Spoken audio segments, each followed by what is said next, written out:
आज के इस क्लास में हम लोग पढ़ेंगे पावर एंड एक्सपोनेंट्स, घात और घातांक। घात और घातांक। तो घात और घातांक चैप्टर से कुछ महत्वपूर्ण फार्मूले को आज हम लोग पढ़ेंगे और उससे रिलेटिव कुछ प्रश्नों को हल करेंगे।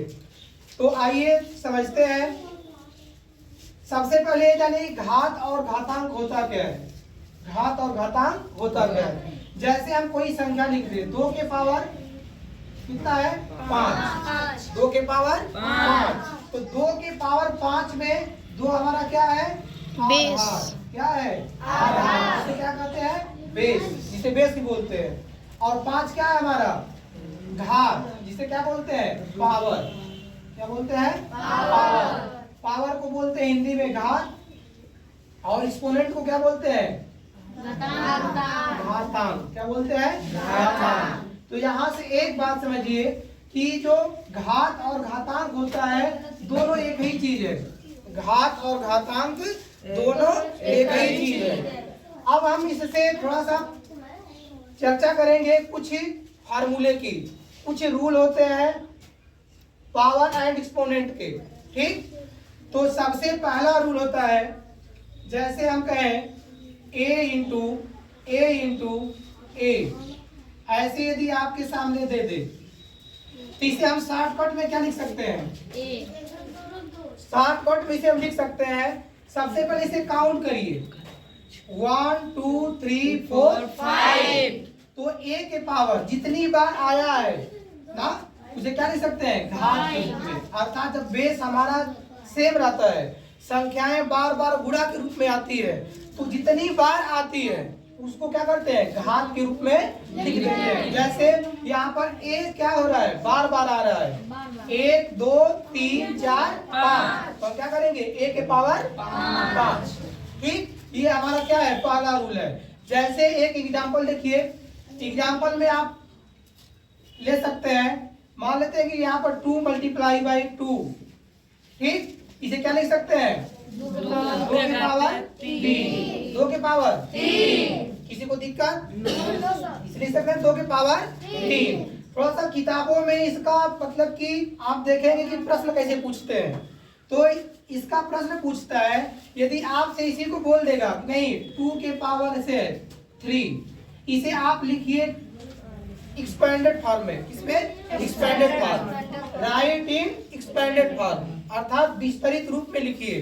तो जैसे हमने क्या किया, 2 × 2 × 2 3 बार था, तो हमने पावर के रूप में लिखने के लिए ये 2 जितनी बार आया है उसके घात क्या लिख दिया, वो संख्या लिख दिया। जैसे 2 कितनी बार आया था, 1 2 3, हमने क्या लिख दिया, 2 के पावर 3। उसी तरह जब एक पूछ दे कि नहीं 2 के पावर 3 को आप क्या करिए, विस्तारित रूप में लिखिए। 2 के पावर 3 को आप क्या करिए, एक्सपेंडेड फॉर्म में लिखिए। इस फॉर्म में एक्सपेंडेड, तो हम क्या करेंगे, 2 × 2 × 2, ठीक। तो यहाँ से हमें 2 प्रश्न याद रखना है। पहला राइट इन एक्सपोनेंट, राइट इन एक्सपोनेंट फॉर्म, और दूसरा क्या है, राइट इन एक्सपेंडेड फॉर्म, मतलब विस्तारित रूप और उसका घातीय रूप। ये हमारा क्या है, घातीय रूप है, और ये कैसा हमारा है, विस्तारित रूप, ठीक। तो ऐसा प्रश्न हो जाएगा ना, ठीक है। अगला देखिए फार्मूला, अगला इसका जो रूल है,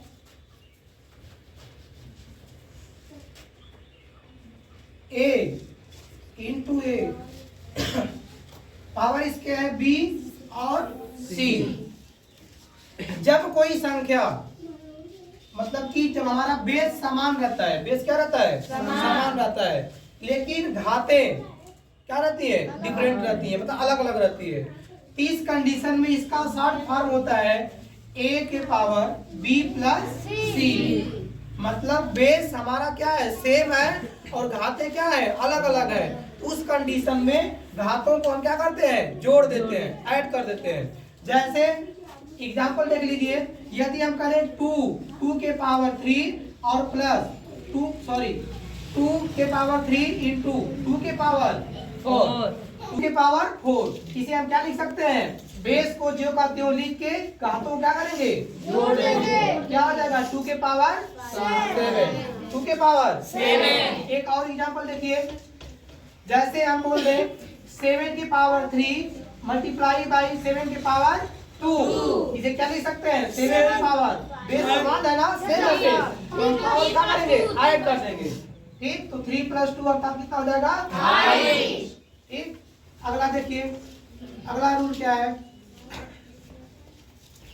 यदि बेस हमारा क्या है सेम है, बेस हमारा सेम है लेकिन हमारा जो पावर है वो अलग अलग है, यहाँ पर मल्टीप्लाई था ठीक, लेकिन यहाँ पर मल्टीप्लाई नहीं है, क्या है डिवीजन। आपका बेस सेम है, उसके पावर डिफरेंट है, अलग अलग है, लेकिन बीच में क्या है मल्टीप्लाई की जगह डिवीजन आ जाए, उस कंडीशन में हम क्या करते हैं बेस को जो का त्यों लिख के इसके घातों को घटा देते हैं, b minus C. For example 7 की पावर 3 डिवाइड बाई 7 की पावर 2, इसे क्या लिख सकते हैं 7 की पावर का 3 माइनस 2 अर्थात 7 की पावर 1, वैल्यू कितना आ जाएगा 7। ठीक, ठीक है, अगला एग्जाम्पल है 7 की पावर 4 अपॉन 7 की पावर 2, इसे हम क्या कर सकते हैं, देख के घबराना नहीं है, यह एक प्रकार की भिन्न है, तो भिन्न को हम लोग लिख सकते हैं 7 के पावर 4 डिवाइड बाई 7 के पावर 2, ऐसे लिख सकते हैं ना। तो यहाँ से क्या मिलेगा हमें, बेस सेम है तो घातों क्या करेंगे घटा देंगे, 4 माइनस 2 तो 7 के पावर 2, तो या फिर आंसर नहीं रहने दीजिए, या फिर लिख सकते हैं 49। ठीक, अगला देखिए रूल इसका, रूल नंबर 4, यदि आपका कोई संख्या है और उसके पावर इनवर्स दे दिया, a के पावर -1, ठीक, a के पावर -1, तो इसका वैल्यू कितना आता है 1/a। एग्जाम्पल देखिए, जैसे हम 2 के पावर -1 ले लिए, 2 के पावर -1 और इसका वैल्यू पूछ दिया, इसे क्या लिख सकते हैं 1/2 के पावर 1, तो 1 तो साइलेंट रहता है।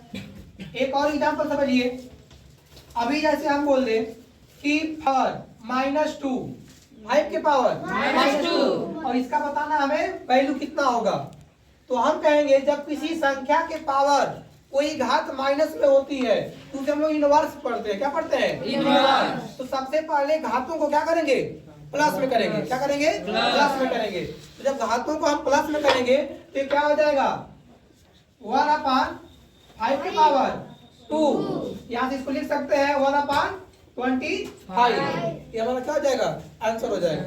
किसी को दिक्कत? एक और देख लीजिए एग्जांपल, अभी हम आपसे पूछ दें कि चलिए 5 के पावर -2, 5 के पावर -2 और डिवाइड बाई 5 के पावर -3, इसको सॉल्व करना है, क्या लिखेंगे सबसे पहले घातों को प्लस में करेंगे, क्या करेंगे प्लस में करेंगे, तो घातों को प्लस में करने के लिए क्या करना पड़ेगा पता में लिखना पड़ेगा 1/5 के पावर 2, ये क्या हो जाएगा डिवाइड बाई 1/5 के पावर 3, ये क्या हो जाएगा 1/5 के पावर 2 का वैल्यू कितना होता है 25, और ये हो जाएगा मल्टीप्लाई बाई 5 के पावर 3 का वैल्यू 125/1, कितनी बार में 5 बार में, तो कितना गया 5। ठीक, अगला रूल देखिए, चले ना, अगला रूल है यदि आपका दे दे a के पावर 0, ठीक, यदि कोई संख्या है और उसके पावर 0 दे दे तो उसका वैल्यू सदैव क्या आता है 1 आता है। जैसे एग्जांपल में आपको दे दे 5 के पावर 0, वैल्यू कितना आएगा 1, कितना आएगा 1। अभी हम आपको दे दे 125 के पावर 0, वैल्यू कितना आएगा 1 आएगा। ठीक, किसी को दिक्कत? अगला आपका जो रूल है रूल नंबर 6, यदि कोई संख्या है जैसे हम कहते a, ठीक, a के पावर यहाँ पर दिया है आपका a के power b divide by b के पावर b, ठीक, यदि कोई संख्या है वह फ्रैक्शन के रूप में है ना, भाग के रूप में है, और उसका जो बेस है क्या है बेस आपका अलग अलग हो लेकिन घाते सेम हो, तो आप इसको ऐसे लिख सकते हैं a/b के पावर b, जैसे एग्जांपल देखिए, यदि हम ये बोल दें कि 4 के पावर 3 5 के पावर 3, इसे हम क्या लिख सकते हैं 4/5 के पावर 3। ठीक, क्या है, अभी हम एक अगला एग्जांपल देते हैं 2 के पावर 4/5 के पावर 4, क्या लिख सकते हैं 2/5 के पावर 4। बात सेम है। ठीक, आप इसको ऐसे लिख सकते हैं। अगला रूल देखिए, रूल नंबर 7, a के power b multiply by b के पावर b। ऐसे मतलब कि अब तक हम देख रहे थे कि बेस सेम रहता था और घातें अलग अलग रहती थी, तो हम क्या करते थे घातों को जोड़ देते थे। लेकिन यहाँ पर सेम उल्टा हो गया, क्या है बेस अलग अलग है लेकिन घातें सेम है। तो इस कंडीशन में करते क्या है कि हम घातों का मल्टीप्लाई कर देते हैं, सॉरी इस भाई। अगला रूल है, यदि आपका बेस आपका अलग अलग हो लेकिन घाते आपका क्या हो सेम हो, ठीक, और संख्याएं किस रूप में हो गुणा के रूप में, इस कंडीशन में इसको 60 रूप में लिख सकते हैं। हम क्या करेंगे बेस का मल्टीप्लाई कर देंगे और घात को ज्यों का त्यों लिख देंगे। एग्जांपल देखिए, जैसे हम कह दें कि 8 के पावर 4 मल्टीप्लाई बाई 9 के पावर 4, तो इस कंडीशन में क्या करेंगे बेस का गुणा करेंगे। 8 9 जा 8 9 जा 72 के पावर क्या हो जाएगा, किसी को दिक्कत। अगला देख लीजिए, इसी में एग्जांपल एक और, अभी हम बोल दें कि 2 के पावर 3 मल्टीप्लाई बाई 3 के पावर 3, इसे क्या लिख सकते हैं 6 के पावर 3। अगला रूल देखिए, रूल नंबर 8, कोई संख्या है और इसके पावर में कोई संख्या दिया है, इसके बाद उसके पावर में कोई संख्या दिया है, यदि घातों के ऊपर घात रहता है उस कंडीशन में बेस को लिखकर घातों का क्या करते हैं गुणा कर देते हैं। जैसे एग्जांपल आप ले लीजिए 2 के पावर 3 3 के पावर 4 और इसके पावर 5, तो आंसर क्या आ जाएगा 2 के पावर 4 3 का 12 12 5 का 60। ठीक, तो कभी भी ऐसा प्रश्न आपको दे दे घातों के ऊपर जब घात रहे तो घातों का क्या करना है मल्टीप्लाई गुणा। ठीक।